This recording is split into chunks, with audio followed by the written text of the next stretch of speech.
कर्ण काटो न सकल करीश। गोरी माँ के लाडले प्रथम करूं था ध्यान। हंस वाहिनी शारदे रखियोरी मारो मान। ब्रह्मा विष्णु महेश मनाऊं और खाटू वाला श्याम। गाँव इन सब की वंदना मेरे पूर्ण हो सब काम। गुरुर् ब्रह्मा गुरुर्विष्णु गुरुर्देवो महेश्वराय। गुरुर् साक्षात् परब्रह्म तस्मै श्री गुरुवे नमः। आरी भवानी तू वास करे मेरे घट केरी पर देखो। रसना पर वासा करो तमाई शुद्ध शब्दे मुख बोल। श्री गुरु चरण सरोज रज निज मन मुकर सुधारी। वर्ण रघुवर विमल जसु जो दायक फल चारि। सियावन रामचंद्र भज जय शरणम शंकर हरि ओम जय जय श्री राम। बुद्धिहीन तनु जानिके सुमरऊं पवन कुमार। बल बुद्धि विद्या देव मोहे हरऊं कलेश विकार। सियापति राम जय जय राम मेरे प्रभु राम जय जय राम। बोलिए शंकर भगवान की। श्री राम जय जय राम। श्री राम जय जय राम। श्री राम जय जय राम। श्री राम जय जय राम। जय जय जय हनुमान गोसाई। कृपा करो गुरु देव की नाई।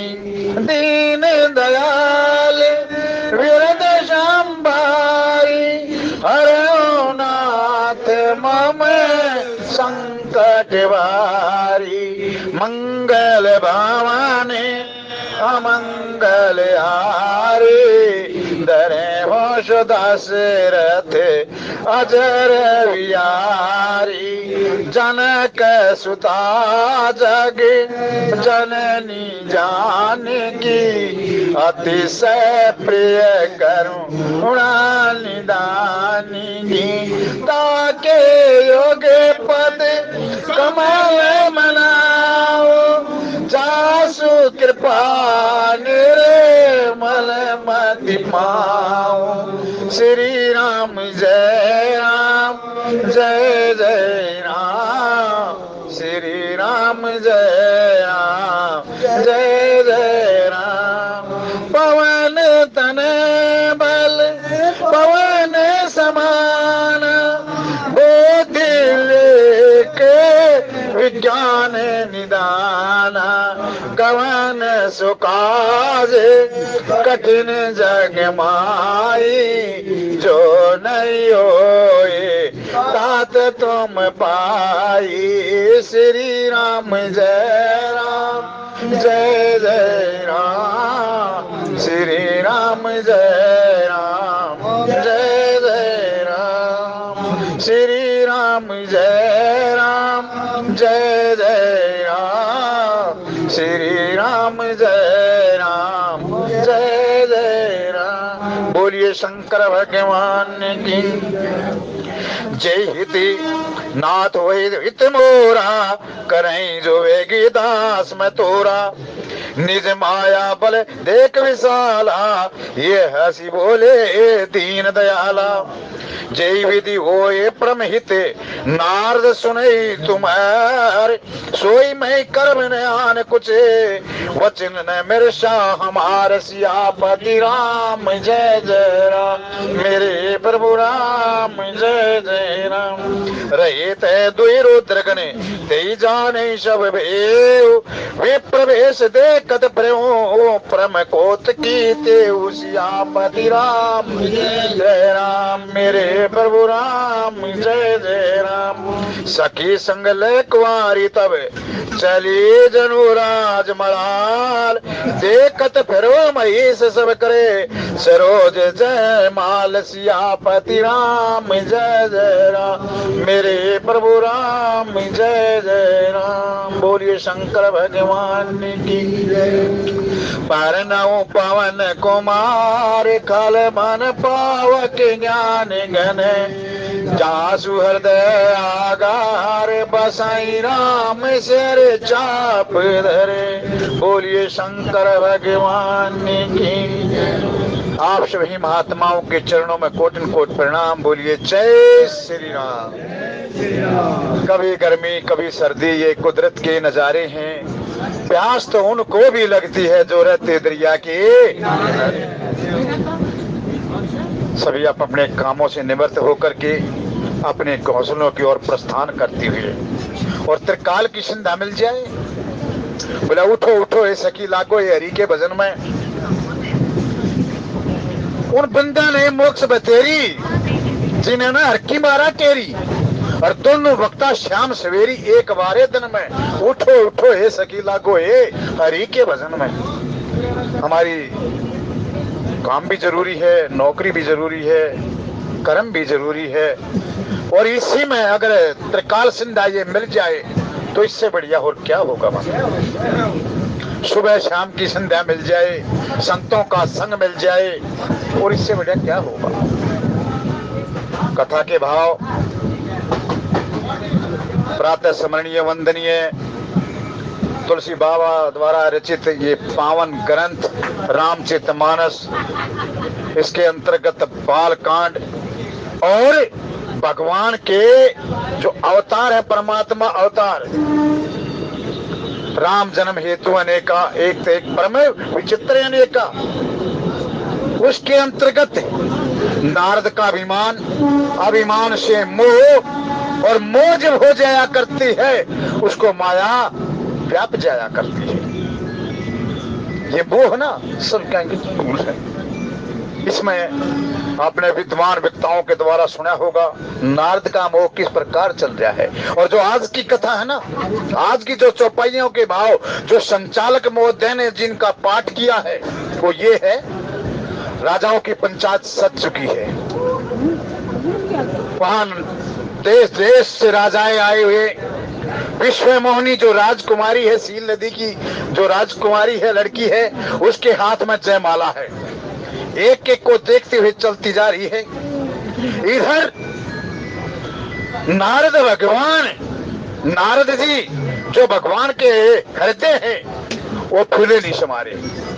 कह लगे कि ये जयमाला तो मेरे गले में पड़ेगी, क्योंकि मैं हरि का रूप मांग के लाया, मैं सबसे सुंदर हूँ। ये जितने राजकुमार आए हैं ना यहाँ, उनसे सबसे ज्यादा सुंदरता मुझ में है, मेरे से सुंदर कौन होगा। और जो दो गुण साथ भेजे थे, दो गण शिवजी महाराज ने, वो हंसी कर रहे हैं, वो हंस रहे हैं उस पर, उसके रूप को देख करके। क्या दूल्हे का रूप है, क्या भगवान ने रूप दिया है। अब वो माया के वशीभूत होकर के उसके ताने बानों को नहीं सोच रहा, कहने लगा कि वाकई में मैं इतना सुंदर लग रहा हूं, ये मेरी बढ़ाई कर रहे हैं। और जैसे ही आई राजकुमारी, उसका देखा वो बंदर कैसा रूप, हरि का एक रूप वो है, वो बंदर का, उसको देख करके क्रोध में आकर के राजसभा को छोड़ करके वापस वहां चली गई। ये यहाँ तक कि आज तक की इन चौपाइयों के भाव हैं। फिर इसमें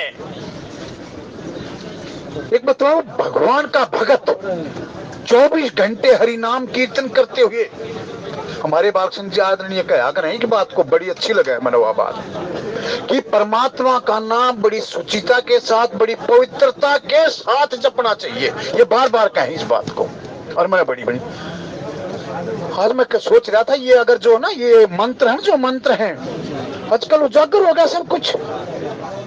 गायत्री मंत्र का जबकि ये विधान है कि नहा धोकर के स्वच्छ कपड़े और उसका आसन लगा करके जब गायत्री माता का पाठ किया जाना चाहिए। और आजकल तो गायत्री मंत्र जो है ना ऐसा बना दिया जैसे गुड़ की डली। गायत्री मंत्र का समय भी है, सही कह रहे हैं। अरे शमशान घाट में भी गायत्री मंत्र का उच्चारण होने लगा, जबकि शास्त्र ये कहते हैं इसका तो उपांशु जाप ही होना चाहिए। उपांशु जाप का मतलब आपके होठ तो हिलते हुए दिखाई दे, लेकिन जो जीवा की आपकी वाणी है इन कानों तक भी नहीं आनी चाहिए। यह है गायत्री की महिमा, यह है सुचिता, यह है पवित्रता। और मनमुखी भक्ति करने लग जा तो उसको माया घेर ही लेगी। अब आया, लेकिन जिसने सतगुरु का आसरा ले लिया, सतगुरु की बात माननी या ना माननी वो अलग बात है, लेकिन जो इसका जो शिष्य है उसका कभी अनर्थ नहीं होने देगा सतगुरु जी महाराज। शंकर भगवान को त्रिभुवन गुरु है। देखिए इसमें कितनी गजब की बातें हैं। त्रिभुवन गुरु है और वहां से आशीर्वाद लेकर चले। आशीर्वाद तो क्या, वो तो मन ही मन में कर गया। जो कोई विद्वान आदमी है ना, कोई भी विद्वान आदमी है, अगर किसी की उसकी वो बता दे, देख भाई तू गलत कर रहा है, उस समय तो उसको मान लिया, गुस्सा आएगा, लेकिन शांत होने पर उसकी बात पे विचार करेगा तो यार बात तो ठीक कही थी, बात तो बहुत बढ़िया थी। विद्वानों का मत मान लेना चाहिए। हमारे में इतनी बुद्धि है नहीं कि जो हम अपनी बुद्धि के अनुसार चल सके। ये बुद्धि किसके, ये बुद्धि का तो कभी वो है नहीं। बुद्धि कई बार मन के छलावे में आ जाए, और जब मन के बहकाए में बुद्धि आ जा तो कोई निर्णय कोई बनो रहती। मन के मते मत चालिए, मन के मते अनेक है। माया ने व्याप्त किया। माया बड़ी गजब की माया। मैं सुबह भी बता रहा था, प्रसंग मेरे को बहुत अच्छे लगे। माया, भगवान की माया बड़ी गजब की है। जो भगवान के भगत है उनको माया व्याप्ति नहीं। लेकिन माया के किस किस ने दर्शन किए? सुदामा जी भगवान के परम भगत हैं। सुदामा जी जो मिल गया वो ठीक, ना मिला तो ठीक। कथा करने के लिए मंदिर में जाकर बैठ जाया करते थे। किसी ने कथा करवानी हो आ जाए, वो सीधा आ जाए, उसके बच्चों का पालन पोषण करते, नहीं तो भगवान का भजन करते, जल पी करके परमात्मा का भजन कर लिया करते थे। सूख चुका था, हड्डी हड्डी रह चुकी थी, लेकिन बच्चे 4 थे। माता सुशीला थी। माता सुशीला ने कहा कि बच्चे हम तो अपनी भूख को बर्दाश्त कर जाएंगे, लेकिन ये बच्चे हैं, ये बर्दाश्त नहीं होंगे। जाओ तो बता है, तो त्रिलोकी का नाथ है तेरा, वो तेरा दोस्त है, उसके पास जाओ, कुछ हल हो जाएगा। बोला नहीं, भगत का ये मतलब नहीं अपने स्वामी का दुखी करे। सेवक का ये नहीं है कि अपने जो सेविकाई के बदले में कुछ चाहे। मैं उसका अनन्य भगत हूँ। क्या उसे ना पता नहीं त्रिलोकी के नाथ मैं किस हालत में। और एक बात और सुशीले, जब तक ये मेरे कर्म नहीं निमिट लेंगे ना, वो परमात्मा भी कुछ नहीं कर सकता। बोला पिछला कर्म निमट ना लेता, इतने कौन है माती। बोला तूने कौन से ऐसे कर्म कर दिए?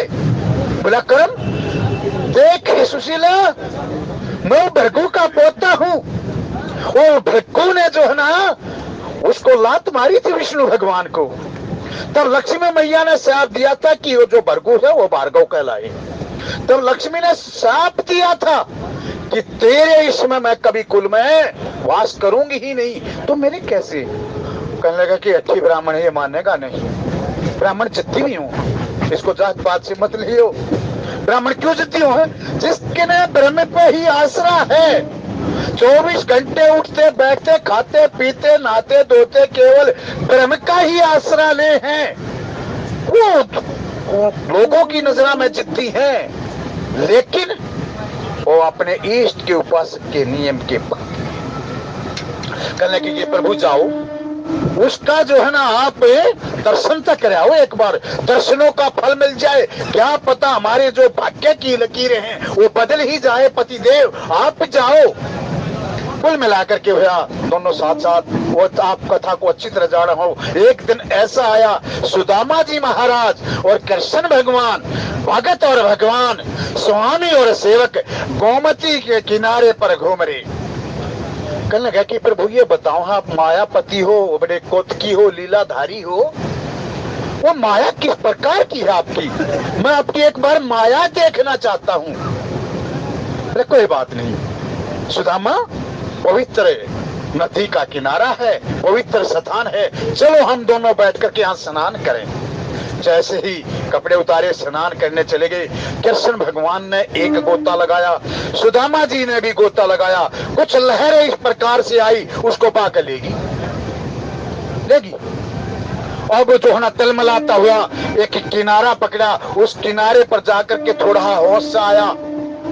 वहां गांव की एक बस्ती दिखाई दी, उस बस्ती की तरफ चल पड़ा।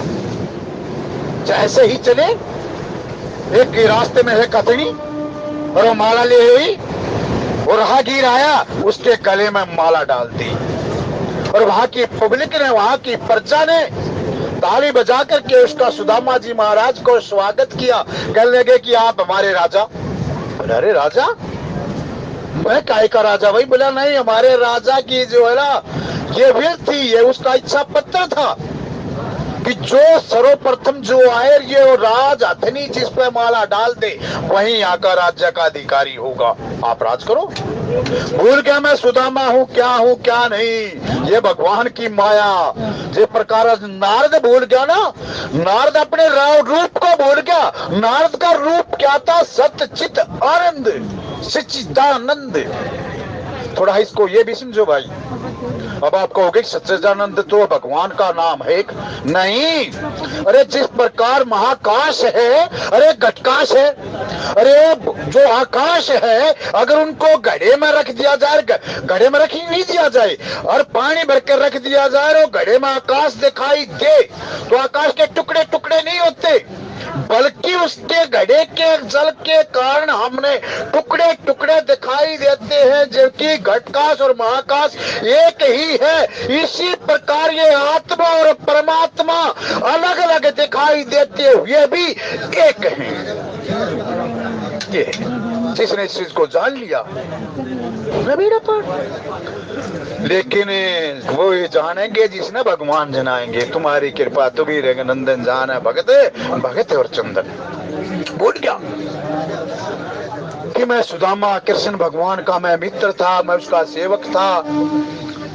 अब जो ना 2-4 शादी भी होगी, बालक बच्चे भी हो गए। जब पद दे दिया, घरबार दे दिया, बच्चे दे दिए, धन दे दिए, माया दे दी, फिर भगवान का 12 वर्ष तक राज्य किया वहां सुदामा जी ने। 12 वर्ष तक राज्य करने के बाद एक दिन उसकी सबसे प्रिय पत्नी, जो सबसे राज रानी थी, महारानी थी, उसकी मृत्यु होगी। मृत्यु होगी तो रोने लगा। यह ममता है, माया है, यही भगवान की माया है। रोने लग गया। प्रजा कहने लगी कि हाँ, किसी राजा को रोने का हक नहीं है। बोला क्यों नहीं भाई, मेरी अर्धांगिनी गई, मैं रो भी नहीं सकता क्या? बोला नहीं, इसीलिए तो जो यहाँ रोगा उसका उसकी अर्धांगिनी के साथ उसको दादा संस्कार कर दिया जाएगा। तू रोया क्यों यहाँ? अरे अच्छे कानून है। बोला जी यहाँ का कानून है। जिस प्रकार वो कानून था, यहाँ सहर्ष आपने स्वीकार किया, ये कानून भी सहर्ष आपने स्वीकार करना होगा। बड़े पैसे तब याद आया, रे परमात्मा का भजन करना चाहिए था, ये साधारण कथा नहीं। कहने लगा कि भाई एक बात बताओ, मेरे को थोड़ा समय दोगे? बोला हाँ समय लेंगे। बोला मैं पवित्र नदी में स्नान कराऊं? बोला कराओ, लेकिन वहां की प्रजा, वहां के जो मंत्री थे, कहने लगे 4-5 पहरेदार नियुक्त कर दिए। कहने लगा कि ये जो है ना कहीं धक्की पक्की ना कर जाए, ये भाग ना जाए। दोनों किनारों पर पहरेदार कर दिए और बीच में जो है कौन? ये क्या है? हम ही है।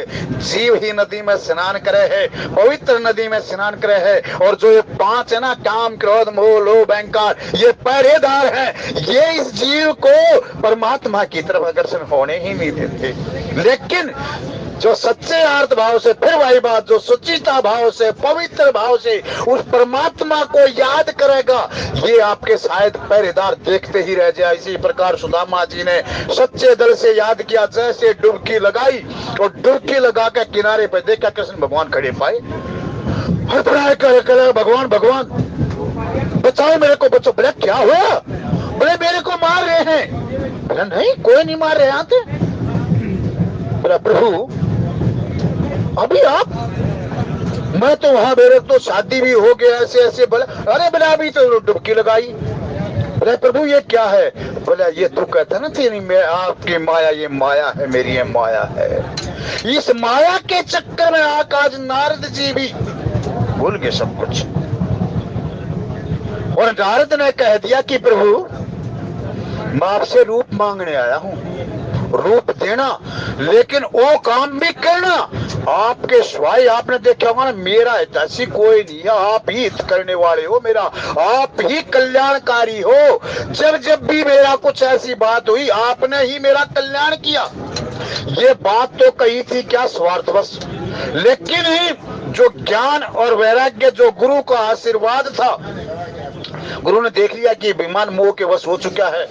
लेकिन जो दो गण साथ भेज दिए थे, वो गण क्या थे? वो गण थे ज्ञान और वैराग्य। इसके ऊपर आज चर्चा होगी। कहेगा कि प्रभु मेरा जिस प्रकार हित होना उस प्रकार करना, आपने हित किया मेरा। और यही कामना किसने की थी? भागवत में बहुत जबरदस्त दृष्टांत है इसका। माता द्रौपदी ने की थी, दिव्य जन्मा द्रौपदी ने, कि प्रभु सदा आप मेरा कल्याण करते आए, आज भी क्या मेरा कल्याण करोगे, हित करोगे? आप तो कल्याणकारी हो, सबका कल्याण करने वाले हो। आज मैं इस दुविधा में फंस चुकी हूँ, क्या आज इन पांडवों का विनाश हो जाएगा? और मेरे रहते रहते मैं इस घर की वधू हूँ। यही तो बात है। देवी को इतनी महत्ता क्यों दी जाए? जब वो अपने पिता के घर से विदा होकर के अगले घर जाना, पिता का घर उसको तकरीबन बोल देना चाहिए। ये नहीं कि कति बोल जो, वो नहीं, अगले जो भी है उसका टोटा नफा लाभ हानि जो भी है उसका अगला है। अगर आप मायके के तरफ ज्यादा रहे तो ना वहां सुखी रह सकोगे, ना वहां सुखी रह सकोगे। बात कि वो दुर्वासा जी ऋषि दुर्योधन के पास गए। दुर्योधन ने बहुत सेवा की। ये चतुर आदमी जो हो ना, ये बड़े गजब के हो, बड़ी सेवा की।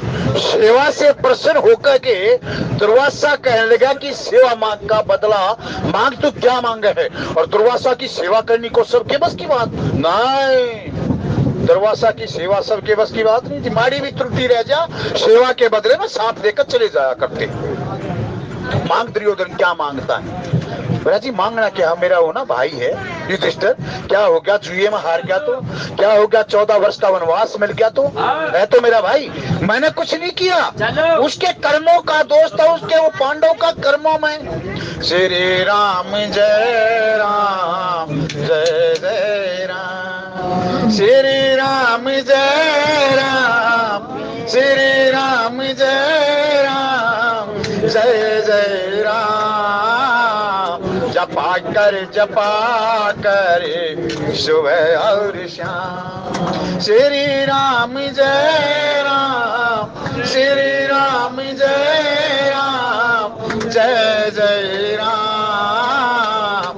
जपा करे सुबह और शाम। इसी नाम ने लाखों पापी उबारे, इसी नाम ने लाखों पापी उबारे। पापी तो क्या जल पर पत्थर बितारे, ना डूबे लिखा जिन पर, ना डूबे लिखा जिन पर, बस यही नाम। श्री राम जय राम जय जय राम, श्री राम जय राम, श्री राम जय राम जय जय राम। जपा करे सुबह और शाम। बोलिए शंकर भगवान। बोले जी ये मेरा दोष नहीं है इसमें गुरुजी, ऋषिवर उनके भाग में ही वनवास था, ना तो जुए का खेल हारते क्यों? जबकि ये पता नहीं छल किया, हरी छल का परिणाम भुगतना पड़ेगा। और जिसको राखे साई मार सके ना कोई। दुर्योधन की नीयत में खोट था, कितने 1000 शिष्यों के साथ जागा और वहां खाने का बंदोबस्त होगा, वो नहीं कर पाएंगे। इनको शाप दे करके वही भस्म करके मैं कंटक राज्य करूंगा, मेरे को रोकने टोकने वाला कोई होगा ही नहीं। वही बात हुई। एकादशी का पहले दिन एकादशी का पर्व था, दूसरे दिन द्वादशी पारायण का टाइम आया, समय आया। महाराज युधिष्ठिर से मिले जो धर्म के अवतार है। वहां जाकर के यथा योग्य सत्कार किया। बोला राजन, तब तक हम स्नान करने के पश्चात हमारे भोजन का प्रबंध करो। अभी स्नान करके हम आए और हमारे भोजन का प्रबंध करो। साथ में 10,000 शिष्य कांप गए। दुर्योधन और भीम, अर्जुन और भीम कांप गए। माता द्रौपदी हिलने लगी कि अब क्या होगा। लेकिन धर्म की विशेषता क्या है? जो धर्मपरायण व्यक्ति है ना, भले इसको कोई कुछ कही जाओ, वो विचलित नहीं होता। क्यों? क्योंकि उसके प्रभु के चरणों का सहारा है। धर्मराज युधिष्ठिर विचलित नहीं हुए। कहने लगे ऋषिवर कोई बात नहीं, जाओ स्नान करके आओ, तब तक मैं आपका प्रसाद का व्यवस्था करूंगा। माता द्रौपदी कहने लगी कहां से व्यवस्था करोगे? मेरा दान पात्र है, मैं सूर्य देव का उपासक हूँ। सूर्य देव का पता क्या फल मिले है? रोजाना जो सूर्य देव के दर्शन कर करके उसका जो अर्घ देता है ना, सूर्य देव बहुत प्रसन्न, उसको धन धान्य दिए हैं। मेरा पढ़ा है ये। सूर्य देव भगवान ने उसको अक्षय पात्र दिया था सोने का कि जाओ पुत्र, ये वनवास में तुम्हारा काम आएगा। और रोजाना बताते हैं 500-700 ऋषियों के लिए वो भोजन खिलाया करते, फिर 5 भाई खाया करते। धर्म की जड़ हरी हो है। माता द्रौपदी कहने लगी अब तो समय भी नहीं रहा, मैंने ही खुद प्रसाद पा लिया और अक्षय पात्र जो है वो साफ करके मैंने रसोई में रख दिया। अब क्या होगा? भीम, अर्जुन और माता द्रौपदी चिंता में खड़े हुए। लेकिन धर्मराज युधिष्ठिर को कृष्ण भगवान की पूरी निष्ठा, उसके चरणों में ध्यान है। इधर माता रुक्मिणी थाल सजाए और कृष्ण के सामने कहती है कि भोग लगाओ आप। कहने लगा कि भोग? मेरे भगत तो वहां भूखे हैं, मैं भोग लगाऊंगा? नहीं। बोले प्रभु कौन भूखे हो? आप खा लो ना, आपने प्रसाद पा लिया तो समझ लो संसार आपको अच्छा। क्या? नहीं नहीं नहीं। वहीं जाकर के द्रौपदी के साथ वहां हंसी मजाक करने लगा। सखी, उसको सखी कहा करता। सखी मेरे को कुछ खाने को दो, मेरे को बड़ी भूख लगी है, मैं राजभोग से ऊब चुका हूँ। यहाँ का जो है ना, ये ब्राह्मणों का जो प्रसाद बनता है, ऋषियों का जो प्रसाद बनता है, वो प्रसाद मेरे को दो। कहने लगे सखा मेरे से क्यों मजाक करते हो, हम कितनी विपत्ति में हैं। अब तो मैंने अक्षय पात्र भी रख दिया और वो जो दुर्वासा जो है ये कह गया और मेरे को उसकी चिंता सताए जा रही। बोला नहीं नहीं, कुछ भी हो द्रौपदी तू अन्नपूर्णा है। माता पार्वती का ही रूप था, तू अन्नपूर्णा है। सखे हे द्रौपदी तू मेरे को दे। बोला नहीं प्रभु नहीं है कुछ भी, क्यों ठिठोली करते हो, क्यों आप मेरे को? कहने लगा कि नहीं, तू तो द्रौपदी मेरे लिए हमेशा जब भी भोजन बनता था मेरा अलग से भोग रख दिया करती थी। बोला प्रभु आज गलती होगी मेरे से, मैं भूल गई। जब जब भगवान को भूलता है जीव तब तब कष्ट में आया करता है। बोला कोई बात नहीं, वो अक्षय पत्थर लाओ। अक्षय पत्थर जैसे आया उसमें सब्जी का थोड़ा सा पत्ता था, जैसे वो खाया आज मैं बिल्कुल तृप्त हो गया द्रौपदी। और मैं तृप्त नहीं हुआ, आज ये सारा का सारा संसार तृप्त हो गया। भगवान को हम जो भोग लगाओ है ना, इतनी तो सामर्थ्य हमारे में है नहीं कि हम रोजाना 500, 700, 1000 आदमी का भोजन करा दें। लेकिन सरदार निष्ठा के साथ जो भगवान का भोग लगावा है, समझ लो आपने कई हजार ब्राह्मण जमा दिए। परमात्मा अगर आपका भोग को स्वीकार और करेगा, स्वीकार श्रद्धा, विश्वास और सुचिता, मन में पवित्रता, आपकी देह की पवित्रता, मन की पवित्रता, फिर वही ये पवित्रता सुचिता पर बड़ा जोर है आज के प्रश्न। सुचिता के साथ भोग लगाओ, परमात्मा स्वीकार करेगा। कर दिया। अब जा युधिष्ठिर ने कह दिया कृष्ण भगवान आगे हैं, अब कोई परेशानी नहीं। भीम जाओ दुर्वासा को बुला के लाओ, प्रसाद तैयार है। बोला प्रभु कहाँ पर? बोला रे कृष्ण भगवान आगे, अब तो भी कोई शंका है तुम्हारे मन में? भीम जाओ, आज्ञाकारी भाई थे। पवन वेग से गया। इधर जो है जैसे ही कृष्ण भगवान ने कहा मैं तृप्त हो गया, 10 के 1000 शिष्य और दुर्वासा तृप्त हो गया। बोला चलो अब यहाँ से जल्दी जल्दी, कभी धर्मराज युधिष्ठिर का बुलावा ना आ जाए। लेकिन भीम ने आगे जाकर आगे घेर लिया। प्रभु कहाँ जा रहे हो? निमंत्रण आपके वहां वेट कर रहे सब, जाओ प्रसाद भोग लगाओ तभी प्रसाद पाएंगे। बोला सच बताना। बोला हाँ जी। तुम्हारे आश्रम में कौन है? बोला हाँ। वो कह रहे मेरे गुरु है दुर्वासा। बोला नहीं, उनको प्रणाम, वो तो मेरे गुरु के भी गुरु हैं। अरे जहाँ कृष्ण होगा वहाँ कैसे जाओ, तुम्हारी विजय होगी और विजय के साथ साथ तुम अकंटक राज्य करोगे और अंत में वो कृष्ण भगवान के ही धाम में चले जाओगे और दुर्योधन का समझ ले आज से विनाश निश्चित है। ये है हित। यही बात नारद कहते हैं कि परमात्मा रूप तो देना लेकिन ऐसा करना साथ की साथ जिसमें मेरा हित हो जाए। पढ़ के देखो बड़ी गजब की चौपाई। अब ये क्यों कह दी? हित कराया।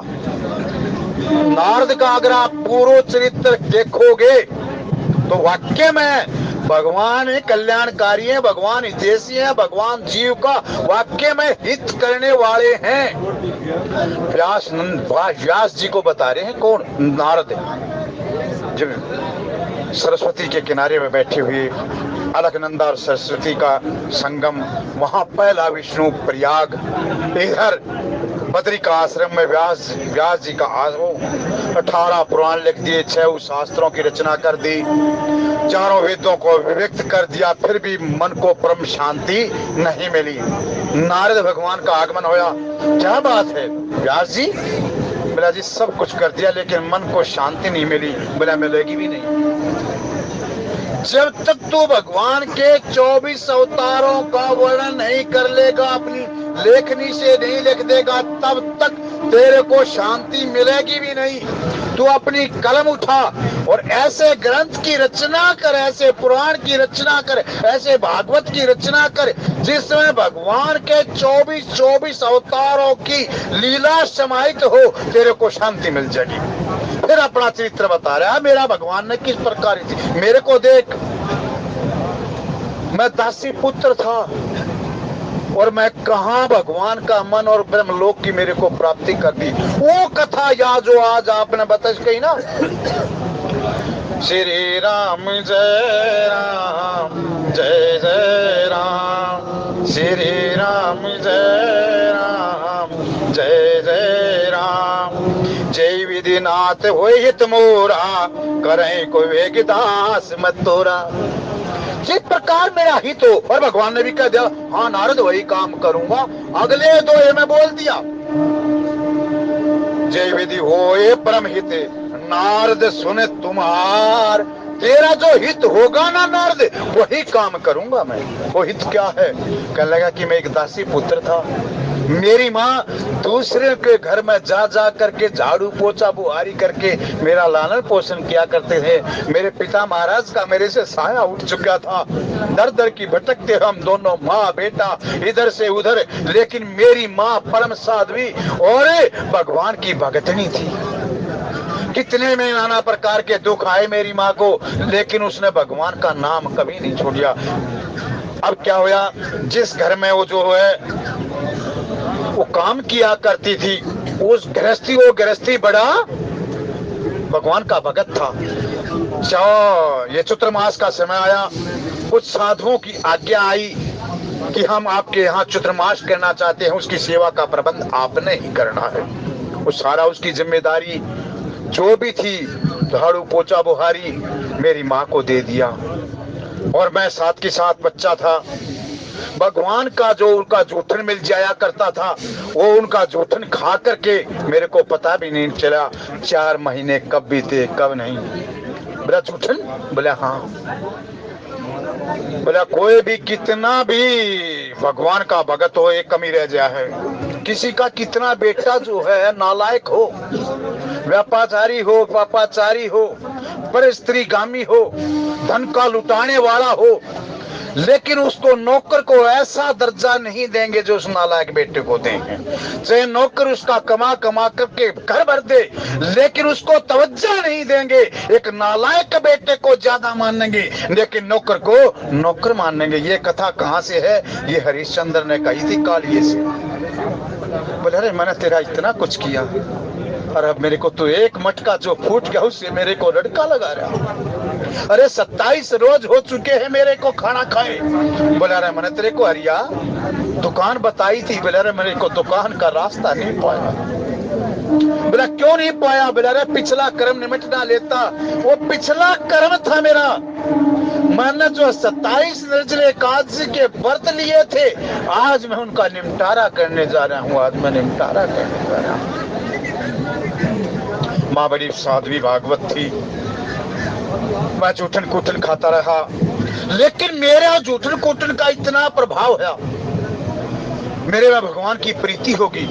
जब साधु चल पड़े तो मैं उनके साथ साथ चलने लगा। कहने लगा कि बेटा तू कहाँ जा रहा है? कहाँ जा रहा तू? बोला मैं आपके साथ।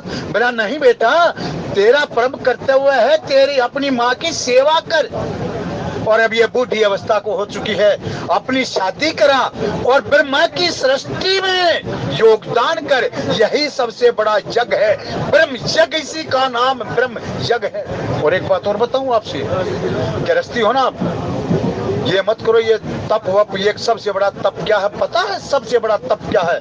यहाँ विद्वान वक्ता भी बताओ है, गृहस्थ को मर्यादा से पालन करते हुए सबसे बड़ा तप। इससे बड़ा को तप है? इधर इधर का जो देख देख करके आप योग करो हो, मन को विचलित करो हो, ये बिल्कुल गलत है। मर्यादा में जीवन जियो। जो गृहस्थी के नियम है उन गृहस्थियों को पालन करो। सुबह ब्रह्म मुहूर्त में उठो, भगवान का भजन करो, भगवान का भजन करके आप अपना कर्म करते चले जाओ।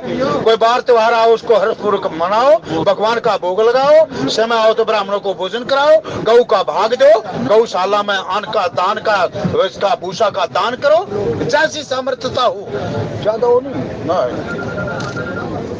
अब आप जाओगे वहां गए, किसी योगी को देख लिया, आप है तो गृहस्थी और योगी जैसा आप आचरण करने चाहो, इधर से आप भोग भी भोगो और योग भी करो। योग और भोग का कभी मेल है ही नहीं। एक रोग लग जाएगा, रोग और रोग लगा हुआ संसार में।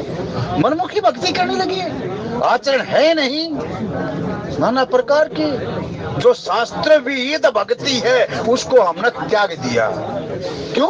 इधर उधर के शास्त्रों पर विश्वास नहीं रहा, और इधर उधर के जो है ना, जो गृहस्थी के जो नियम थे, कायदे थे, कानून थे, कर्म कांड को जो है नाम खोखला बताने लगे, जबकि कर्म ही धर्म है बंधुओं। धर्म की कोई परिभाषा बूझे ना, तो सात्विक कर्म ही, निष्काम कर्म ही धर्म है। बस यही धर्म की परिभाषा है। करने लगे, कहने लगा कि ये तेरा परम धर्म है। कहने लगा कि ठीक है, हम तेरे को एक मंत्र दे हैं, उस मंत्र का रात और दिन उच्चारण करना, तेरे को परम शांति मिलेगी। कहने लगा कि मैं रोजाना उच्चारण करता रहा। अब मेरे मन में जिज्ञासा हुई, जहाँ जहाँ मेरे प्रभु ने जहाँ जहाँ लीलाएं की हैं, मैं उन स्थानों को देखना चाहता। माँ ने मेरे को बहुत कही, लेकिन मैंने शादी भी नहीं की। आज यही अपराध है। इस अपराध के कारण भगवान की ये कहना माया, परमात्मा कथा नहीं, कथा कहाँ से जुड़ कर कहाँ, कौन से अपराध के कारण जो है आज नारद को ये देखना पड़ा। ये नारद को देखना पड़ा, ये अपराध कौन सा? माँ का अपराध कर दिया। अपराध देखा इंडिया सूक्ष्म अपराध था, नारद का सूक्ष्म अपराध था। जब माता पिता ये कहे बेटा तू शादी कर ले और उसको मना कर रहा, ये उसका सूक्ष्म अपराध था, जिसके कारण आज ये शादी का वो देखा और उस शादी में उसको नकारी भी मिली, उसके कारण ये अपराध उसको झेलना पड़ा। एक अयोध्या में एक महात्मा बता रहे थे, राजेंद्र जी महात्मा, कहां से कहां अपराध, किस प्रकार का अपराध किस प्रकार टल जाए। हरिदास जी महाराज थे, अयोध्या के संत, बड़े भगत थे, गुरु के प्रति बड़ी निष्ठा, समर्पण, गुरु के प्रति बहुत सेवा की। एक दिन स्वप्न आया, बोला सच्ची घटना है ये। स्वप्न में कुछ डाकुओं ने कुछ उस पर हमला बोल दिया और उसका जो है ना वार करने लगे। जब सुबह वो उठा भगत हरिदास बाबा, सुबह उठे तो उसके शरीर पर 17 जो है निशान थे, जो वार किए ना हथियार के, उन हथियारों के 17 निशान थे। स्वप्न की बात, और सुबह उठा तो 17 निशान पाए। खून की धार तो लहरी, लेकिन वो जैसे कट जाग रहा है खून। सुबह उठकर गुरु के चरणों में बोला, गुरु जी एक स्वप्न आया था मेरे को, और उसमें जो है मेरे को ऐसा, और स्वप्न तो झूठे हो हैं। बोला कौन कहे स्वप्न झूठे हो? नहीं। बोला फिर ये? बोला हाँ। पहुंचा और संत था, कहने लगा कि पुत्र ये स्वप्न में ही तेरे को डरा दिया, यम की पड़ताड़ना मिल गई, तेरे कुछ प्रारब्ध ऐसे थे, तेरे को इस समय कुछ इतनी पीड़ा होनी थी कि थोड़ी सी पीड़ा में तू बच गया। पता ना कौन से जन्म का अपराध था, तेरे नाम के प्रभाव से, कीर्तन के प्रभाव से, साधु संतों के प्रभाव से, इन विद्वानों के संग से ये सारे तेरे प्रारब्ध धुल गए, सारे प्राप्त। ये सच्ची घटना है। यही आज जो ना नारद का जो प्रारब्ध वो परमात्मा ने काट दिया। बोला मैं कितना, मैं अपनी माँ का ही मृत्यु का समय देखने लगा। अब मेरी माँ की मृत्यु हो और मैं स्वच्छंद भगवान की भक्ति करूं। ने बोला वो समय भी आया, मेरी माँ की भी मृत्यु हो गई। अब तो मेरे को कोई पाबंदी नहीं, हर वक्त उठते बैठते प्रभु का भजन करता रहा। मेरे को प्रभु के साक्षात दर्शन तो नहीं हुए, लेकिन मेरे को अनुभूति हुई एक प्रकाश पुंज के द्वारा, आकाशवाणी कि जाओ तेरे को एक जन्म और लेना पड़ेगा और फिर तू मेरे धाम को आएगा। मेरा अगले जन्म है व्यास जी। व्यास को कथा सुना रहे हैं वहां सरस्वती नदी के किनारे बैठे बैठे, और यही बात आज कह रहे हैं कि जिसमें मेरा हित होना वैसा वो मेरे को रूप देना। हे व्यास जी, अगला जन्म मेरा महाराष्ट्र में, मेरा नाम संत तुकाराम रखा गया। संत तुकाराम महाराष्ट्र के 3 संत हैं, बड़े विख्यात संत हैं ये, संत एकनाथ, संत तुकाराम और संत नामदेव। लेकिन शादी भी हुई, संत तुकाराम की शादी भी हुई, एकनाथ की भी शादी हुई, लेकिन संत तुकाराम की घरवाली जो थी वो बिल्कुल विपरीत थी, और संत एकनाथ की उनमें यही नहीं पता था कौन सा पति कौन सा पत्नी। दोनों की शरीर अलग अलग होते हुए भी वो एक ही थे। ऐसा जोड़ा होना चाहिए, लेकिन ये हो नहीं सकता। कह लक्ष्मीचंद पुड़ा काटने आया था जिसे बो कहे, जैसे हमने बो रखे वैसे तो पत्नी मिलेगी, वैसा ही तो पति मिलेगा, वैसे ही तो माँ बाप मिलेंगे, वैसे ही तो साथ मिलेगा। ये जो साथ मिल रहा ना इतना बढ़िया विद्वानों का, श्रोता का, वक्ताओं का, ऐसे ऐसे विद्वानों का साथ, ऐसे ऐसे महान विद्वानों का, ये हमारे समझ लो भगवान की कृपा है तो है। हमारे पिछले पुण्य भी उदय हो गए, नहीं तो हम भी कहीं जाकर के ताश पार्टी में या कहीं मगड़ में इसमें नहीं। भगवान की कृपा के कारण ये हमारे को इतनी बढ़िया व्यवस्था मिली है, बहुत गजब की व्यवस्था मिली है। संत तुकाराम गरीब, पत्नी हमेशा गुस्से वाली। एक बार एक जमींदार के घर से बुलावा आया। पहले जो है ना ये गन्नों की जो छुलाई थी ना उसके काम कर दिया करती, उसके बदले में 2-4 गन्ने दे देते, थोड़ा बहुत गुड़ दे देते, और चलो भाई। उस जमींदार ने उसको 3 गन्ने दे दिए। घरवाली देख रही दूर से ही कि चलो 3 गन्ने आए हैं, एक मैं चूख लूंगी, एक छोटा बेटा एक बड़ा बेटा। लेकिन रास्ते में घटना घटी, बाबा एक गन्ना मेरे को दे दो, एक गन्ना उसको दे दिया। जब ये अपने और पराये का भेद मिट जाना, समझ लो आप जीवते जी मुक्त होगी।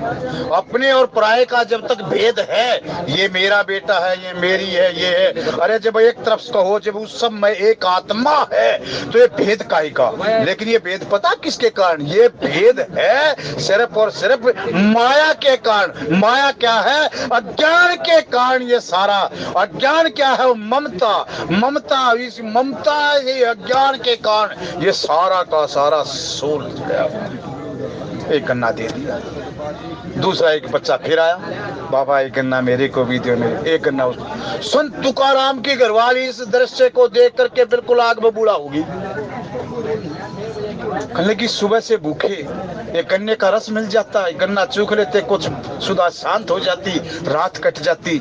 और जाकर के एक गन्ना अपनी घरवाली को कह दिया, ले देवी इसको लो। जैसे ही कह दिया और उस बच्चे को गोद में उठाने लगा, तो कुछ भी है ममता तो ममता है, गोद में उठाने लगा। घरवाली ने क्या किया, सुधा ही वो गन्ना उसकी कमर में डाल दिया और गन्ने के दो टुकड़े हो गए। कह लगा, देवी तेरा बहुत बहुत धन्यवाद। हे प्रभु, ये मेरी देवी के अंदर आप वास करके होश कह मेरे को दोष लग जा, मैं बच्चे को किसी को ज्यादा दे देता, भाग किसी को कम दे देता, आज इसने तो मेरा निपटारा कर दिया। ये भाई दोनों के दोनों ये टुकड़े हो गए, मेरे को टुकड़े भी ना करने पड़े, एक तुम लो एक ये लो ये। और संत एकनाथ कहते थे कि प्रभु अगर तू मेरे को इतनी अच्छी घरवाली ना देता तो मैं आपका भजन करता ही नहीं। यही तो मेरे यज्ञ का कारण है, यही मेरी भक्ति का कारण है, इस आचरी के कारण ही आज प्रभु मैं आपका भगत कहलाता हूँ। अगर ये भगत, अगर ये मेरी अर्धांगिनी इतनी भगतनी नहीं तो मैं कुछ भी नहीं। देखिए, ये शिक्षा देने के लिए जीव को प्रतिकूल और अनुकूल परिस्थितियों में भगवान का धन्यवाद करना चाहिए। हमारी ना शिकायत खत्म ना होती, प्रभु अगर जो तूने मेरे को इतनी ऐसी धर्मपत्नी दे देता ना, मैं तेरा खूब भगवान तेरा भजन करता। मेरे को फलाने जैसा बेटा दे देता ना, मैं खूब भजन करता, खूब दान पुण्य करता। अरे भाई दे देता, तेरे को कर्म जैसे किए हैं मिले, अगला प्रारब्ध बनाने को, उसको काटने के लिए, अगला ही लोक को और परलोक सुखी करने के लिए संतों ने बताया है। जिस भी परिस्थिति में हो आप, उसमें बैठ करके भगवान का भजन करना तुम्हारा धर्म है। लेकिन हम धर्म को त्याग नहीं। वही संत एकनाथ, संत तुकाराम बता रहा नारद जी ना उसको व्यास जी, जब मेरे प्राण त्यागने का समय आया ना, मैंने अपना दृश्य देखा जबकि जीव देख नहीं सकता। मेरे प्राण लिख रहे, मेरे को पता है प्राण जा रहे हैं, देह से निकलते निकलते निकलते, उस दृश्य को मैं देख रहा हूँ और मैं एक ही उच्चारण लगा रहा, हरे कृष्णा हरे कृष्णा हरे कृष्णा हरे कृष्णा हरे कृष्णा, हे हरि हे हरि हे हरि हे हरि। और जैसे मेरे प्राण लेकर के आए, मेरे को यम के दूतों ने सताया नहीं। भगवान के पार्षद वो का भू रूप लेकर के मेरे को ब्रह्मा, जो ब्रह्म लोक की प्राप्ति हुई, वहां मैंने देखा सबके आसन लगे हुए। ये है ना, ये जो शास्त्रों की बात है, इनको झूठी भी मत मानना। एक बार मैं पढ़ रहा, श्री राम जय जय राम, श्री राम जय जय राम, श्री राम जय राम, श्री राम जय राम जय जय राम, श्री राम जय राम जय राम। भाई श्री जो रामचंद्र जी जिक्र किया करें ना, भाई श्री समुद्र के किनारे बैठा बैठा भगवान का भजन कर रहा, भगवान का भजन कर रहे। सफेद पोष पारसी दिखाई दिया, हंस के दिखाई दिया। काफी देर हो गया बोल रहा नहीं, अंत गोतवा भाई श्री ने बोल दिया, बैठ जाओ भाई, क्या दिक्कत है आपको, बैठ जाओ। बोला मैं बैठ तो जाऊं लेकिन आप डर जाओगे। बोला क्यों डरूंगा भाई मैं। बोला डर जाओगे आप, मैं प्रेत हूं। प्रेत है, भाई श्री बताते हैं कि मैं थोड़ा डर गया, लेकिन बोला डरने की बात नहीं, मैं वैसे कैसा प्रेत नहीं हूं, मैं किसी का अनिष्ट नहीं करवाऊंगा। मैं तो सिर्फ आपके पास इसलिए आया हूं कि मेरी सदगति प्राप्त हो जा। आप जैसे साधु संतों के दर्शन करके मेरे को थोड़ी ही शांति मिले है, नहीं तो मेरे को बड़ी पीड़ा है। प्रेत फिर कैसे। बोला कोई ऐसा अपराध हो गया था, और वैसे बताऊं मैं, मेरे को गीता भी पूरी याद है। बोले जब गीता आपको पूरी याद है उसके बावजूद भी ये दुर्दशा कैसी। बोले ये तो मेरे प्रारब्ध हैं, लेकिन गीता माता का एक ही लाभ है, आप कैसे संत के दर्शन हुए और उसके माध्यम से मेरे को गति मिल जाएगी। ये बोले तू तो पारसी है, बोले जी कोहे का पारसी, जो ये हिंदू धर्म है, जो ये सनातन धर्म है, एक यही धर्म है, बाकी तो ये सब के सब पंथ है। भाई श्री बता रहे थे, वो उसको ना बताया, बोला जी ये नरक और स्वर्ग वाक्य में ये दोनों चीजें हैं। बोला कुछ आत्मा तो ऐसी हैं जिनको शरीर ही नहीं मिलता, वो है भूत और प्रेत की आत्माएं, और हम भटकते। पंडित ने भी कह दी ना, नीच आत्मा फिर भटकती आपस के मां जंग करके। गृहस्थ आश्रम चलाना चाहिए चाओ बीच उमंग दर के, बिना मोक्ष मर जा बावड़ी, इस अपने लक्ष्मी चंद्र तंग करके। राम समझ कर तू पति की सेवा के फल लाग गया करे बेल बिना, और घर बारी दुख पाया करे से वीर मर्द के मेल बिना। वो सच्ची वो बता रहा कि ये बिल्कुल सत्य घटना है, उन्होंने बता दिया। नरक भी है जो आपके पुराणों में वर्णन है, जो ब्राह्मण जो पंडित जो बताते हैं भो का भो है, मैं सच बता रहा हूं, मेरी गति नहीं है, मेरे कर्म ऐसे हो गए। और बता दिया जैसे 27 प्रकार के नरक हैं, भागवत पढ़ना आप, उसमें जो है ये प्रेतों को जल देख के जल पीने की इजाजत नहीं है, छाया को देख सकते हैं, छाया में बैठने की इजाजत नहीं है। बोला फिर तुम्हारा गुजारा कैसे? बोला कोई परम भागवत भगवान का भजन राम राम करता हुआ हमारे का गुजर जाए ना, तो हमने उसको भूख और प्यास थोड़ी कम हो जाए, हमने अपने जीवन में शांति मिल जाए। बोले सच्ची बात है। बोला बता फिर तेरा तो पारसी विधि से, बोला जी पारसी विधि से मेरी जो ना तुर्की विधि से गति होने वाली है ही नहीं। तो बताया बोले आखिर में चाहे किसी भी उसमें जन्म ले लें, लेकिन मोक्ष पाने के लिए सनातन धर्म का सनातन के घर में होना बहुत जरूरी है, तब मोक्ष मिलेगा, नहीं तो मोक्ष मिलेगा ही नहीं। जीव ऐसे ही फिरता रहेगा नाना प्रकार की योनियों में। बोला अब फिर कैसा बता मेरे लायक? बोला जी आप संत हो, पहुंचे हुए संत हो, मेरे पिंड दान करना। बोला कहाँ? बोला गया। भाई श्री कहने लगे कि मैं हैरान हो गया, किसको गया का कैसे? बोला नहीं, जो गया का जो महत्ता है वही गया, हाँ गमन से पीछा छूट जाए और वहां जाकर के एक काम और करना। बोला क्या? वहां हरि नाम का कीर्तन करना। हरे राम हरे रामा हरे राम हरे रामा हरे राम हरे रामा हरे राम हरे रामा। इसका कीर्तन करना, वहां पिंडदान करना।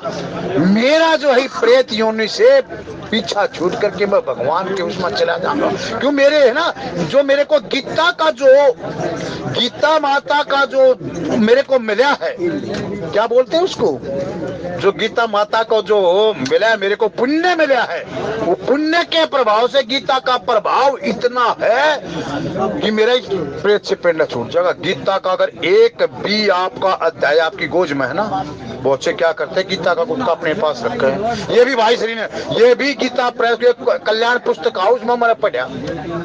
एक भाई पुलिस की ड्यूटी कर रहा, अब पुलिस की ड्यूटी तो भाई हम भी अच्छी तरह जाना है, रात बरात कहाँ क्या, पुलिस वाले तो ऐसे ही रात को वैसे ही भूत दिखाई दे हैं, कहाँ इनका भूत पीछा करेंगे।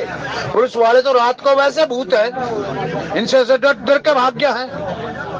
रात का समय वो पेट्रोलिंग में है और उसको एक भूतनी दिखाई देगी। श्री राम जय राम जय राम श्री राम जय राम जय राम श्री राम जय राम जय राम श्री राम जय राम जय राम। चलो रात को भूतनी दिखाई देगी, उसके संपर्क में आ गया, जैसे वो पिशाच वगैरह के संपर्क में आ गया। और यहाँ तक भी होया उससे कांस्टेबल उसके साथ शादी भी कर ली। रोजाना आराम से रहे, घर बार को भूल गया, वहीं घर बसा लिया। एक दिन की बात घटना क्या घटी, अब उसका धीरे धीरे खून चूसने लगी, कमजोर हो गया, खून चूसने लगी। उसको जब भी कुछ नहीं पता कि है क्या चक्कर। अब एक दिन कुछ बात हुई, सोने लगे, कहने लगा कि आम तौर पर हम भी कहते हैं जो बड़ा हो ना उसके ऑर्डर चलाया करे। अपनी पत्नी से हम भी कह दें चल लाइट ऑफ कर का, बच्चे से कह दे चल बेटे वो करा, तुम भी तो कर सको, लेकिन नहीं, हम बड़े हैं ना, बड़े का दर्जा हमारा। अब और वैसे बात भी ठीक है, छोटे बच्चों को संस्कार देने के लिए उनको ये आदत डालो, बेटा मेरे बूट ले ठाक है, बेटा मेरा ये ले ठाक है, अभी से उनको ये संस्कार डल जाएंगे ना, बड़े होकर ना करेंगे नहीं, क्योंकि ये संस्कार डाल दिया आपने। ये अच्छी बात है, जाओ मेरी उसको थाली को रखा, ये करका, गिलास लिया, कटोरी लिया, ये लिया, उन छोटे छोटे बच्चों को ये छोटी छोटी चीजें संस्कार डाल दो। ये हो गया। और उसने उठा नहीं, अपने एक ना सत्य सफाई नहीं छपता, उसने क्या किया, वो पिशाचनी ने वहां पर इतना बड़ा हाथ बढ़ाया, वहीं से लाइट ऑफ कर दी। कहने लगा कि रे ये साधारण स्त्री नहीं भाई, ये तो कुछ है और जंजाल है। डर क्या कांप क्या, लेकिन कह लगा कि तूने मेरा भेद जान लिया ना, अगर तेने किसी को बताया या मेरे पास आना छोड़ दिया, तेरा मैं सर्वनाश कर देंगे। घबरा गया, घबरा करके, जब घबरा जाए ना बेवस भी भक्ति हो है, जब भय हो ना, जब परमात्मा, एक हनुमान चालीसा की महत्ता का पता कब चलेगा, जब आपके कंधे पे कावड़ हो और ऐसी सू बाढ़ चलती हो, और ईख में जो ना वह ईख के पत्ते भी हिलेंगे, आप ना भूत नजर आओगे रात के समय, और उस टाइम पर फिर आप कहोगे जय हनुमान ज्ञान गुण सागर, जय कपीश तो लोग, फिर देखना आप क्या चमत्कार है। फिर तो इतनी श्रद्धा विश्वास के साथ आप हनुमान चालीसा करोगे कि और दो ही लाइन में तो बहुत बार कहेंगे, भूत पिशाच निकट नहीं आवे महावीर जितना, बहुत गजब के कहेंगे, और फिर वो कहेंगे संकट कटे मिटे सब पीरा। और जैसे वो ईख के खेत गए, जैसे लाइट दिखाई दी, बोला बोल शंकर भगवान की जय, वो वैसे भयवश भी भक्ति है, बगैर भय के जो प्रीत भी नहीं होती भक्ति की, तो बात छोड़ो भाई। ये परमात्मा ने जो भय दिखाया ना, कोई समझ का ही भय दिखाया। ये कहने लगा कि मेरे को बताना मत। अब वो भय हो गया, रोजाना मंदिर में जाना शुरू।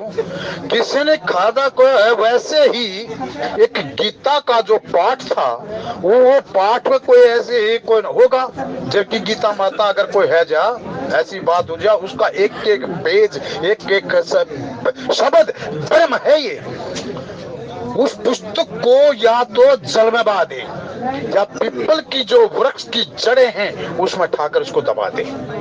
उसका अपमान तो कभी करे नहीं। ये नहीं है एक बेल लिया और रोटी दो लाई, बैटरी बनाई और गोज में गाल कर चाल पड़े, ये बहुत बड़ा अपमान अपराध है ये गीता का। वैसे से शास्त्रों का नियम बताया है। सागर ये रामायण भी है ना, रामचरितमानस, इसको भी कपड़े में रख करके बड़े आदर के साथ इसका रखना चाहिए इसको। फिर वही बात आ जाए, शुचिता, पवित्रता, ये। अब उसको एक और मिल गया प्रसाद, और उन्होंने अपने गोद में डाल लिया। पंडित जियों ने कह दिया ले जा इसको, जब तेरे को डर लगा ना वहां आए तो इसको खा लिए। और उस प्रसाद का तो महत्व था ही था, लेकिन वो जो गीता के जो श्लोक थे उससे भी ज्यादा उसका महत्व था। और उसकी गोद में, और वो दूर खड़ी, बोली ये मैं जब आऊंगी तेरे पास, ये जो तेरी जेब में लिफाफा आना, इसको दूर भगा दे। अब ये हाँ बोला नहीं भगाऊंगा। बोला मैं उनकी काफी देर तक जदोजहद हुई, आखिर में आन करके उसने गीता का अध्याय जो ना ऐसे दिखाई दिया, जैसे दिखाया हुआ पुट्टू, ये है गीता का, ये है रामचरितमानस की, ये है हनुमान चालीसा का प्रभाव। माता सीता ने है ना, माता सीता ने एक तिनका लिया था रावण आज, कहने लगा कि तिनका ही बहुत है तेरे लिए, काफी है ये। क्यों? सीता में और भगवान राम में किसी प्रकार का भेद ही नहीं, जो हमारे विद्वान वक्ता बताओ। परीक्षा लेनी चाहिए किसने? जयंत ने। भगवान ने यही अनुसंधान करके उसके पीछे तीर छोड़ दिया, और व्याकुल होकर के वापस ही भगवान की शरण में आना पड़ा। निवली यही तिनका तेरे लिए काफी है। अगर इसका अनुसंधान करके तेरे पीछे लगा दिया ना, तीनों लोकों में जो है ना तेरे को ठिकाना नहीं मिलेगा। ये देख रहे तिनके का दूसरा भाव। बोला तू तिनके, तू मेरे को राज का हो? तेरा राज, तू मेरे को महारानी? अरे मैं ऑलरेडी जो है ना जनक नंदिनी हूं मैं, और मेरे ससुर जो चक्रवर्ती राजा हैं, और मेरे पति देव उसके राजकुमार हैं, वहां के राजा हैं। वो राज वो एक तिनके की भांति छोड़ करके आगे तेरा राज है क्या? अरे वहां जो अयोध्या की नगरी है उसका राज इतना वैभव है, उसका वैभव इंद्र का, उसका इंद्र का भी राज उसके सामने तुच्छ पड़ जाया करता। तेरी लंका का क्या वैभव है? वहां जाकर के देख, एक तिनके की भांति मेरे स्वामी ने वो राज को त्याग दिया, और तू मेरे को राज कहो।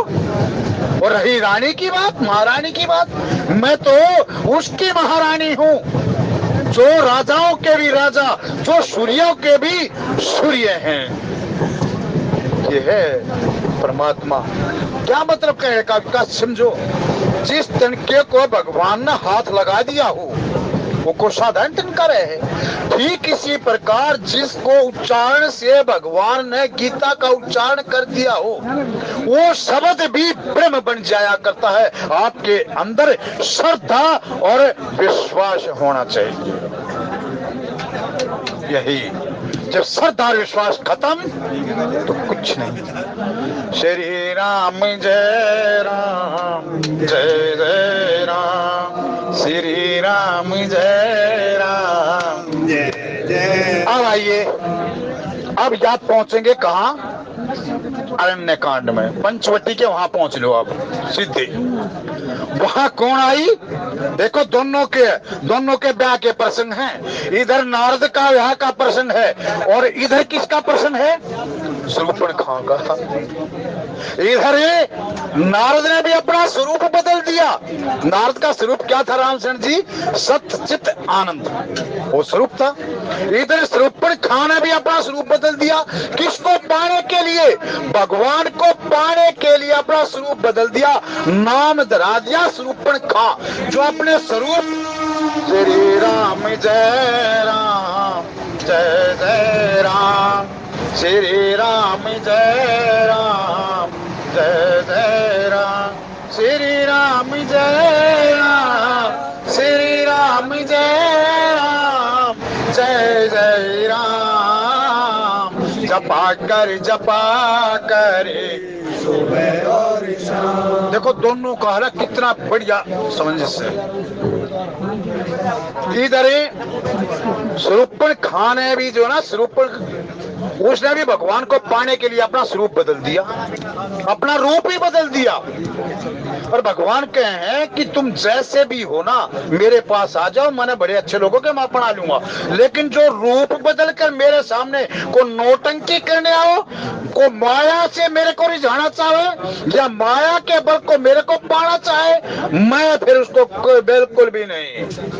मेरे सामने मायापति खुद हूँ। शूर्पणखा का मतलब जो अपने उसको ही बदल दिया, जो अपने स्वरूप को ही बदल दिया। और ये कामनाएं पता है क्या? जब जागृत हो, जब मोह या काम क्रोध जब जागृत हो जाए, कामनाएं किसके साथ है? ये नाग के समान है कामनाएं। और नाग की पता क्या है? नाग अपने शूर्पणखा नाम क्यों टेक दिया? जो अपने स्वरूप को खा जाए। नाग की पता क्या विशेषता है?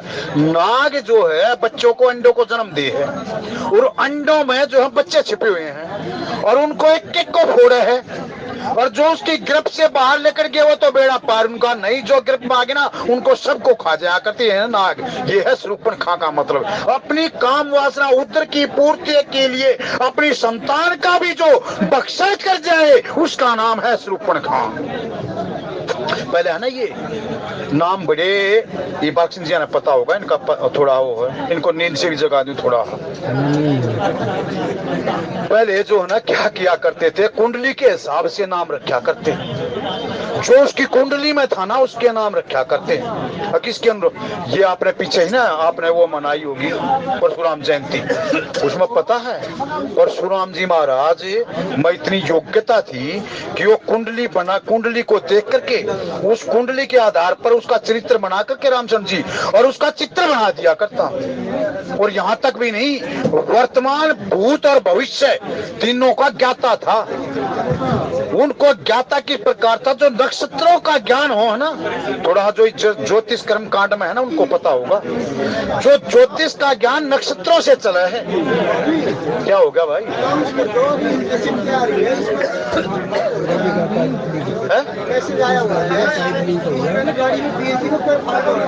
अच्छा,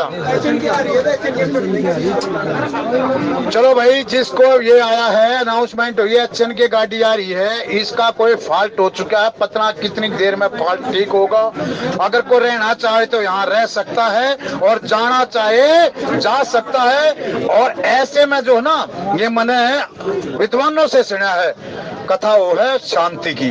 और जब शांति ना रहे, मन में दुकड़ चुकड़ रहे, ना धोबी का कुत्ता घर का ना घाट का, ना हम इधर के रहेंगे ना इधर के रहेंगे। तो आज की कथा के भाव मां पार्वती और शंकर भगवान के चरणों में अर्पित, जैसा मेरे से बन पाया मैंने आपके सामने प्रस्तुत कर दिया।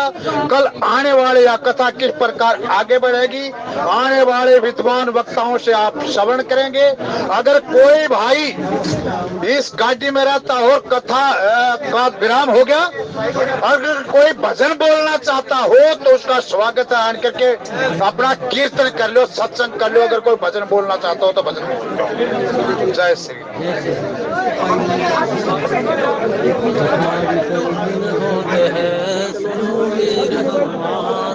राम लखन से जानकी करो सदा कल्याण।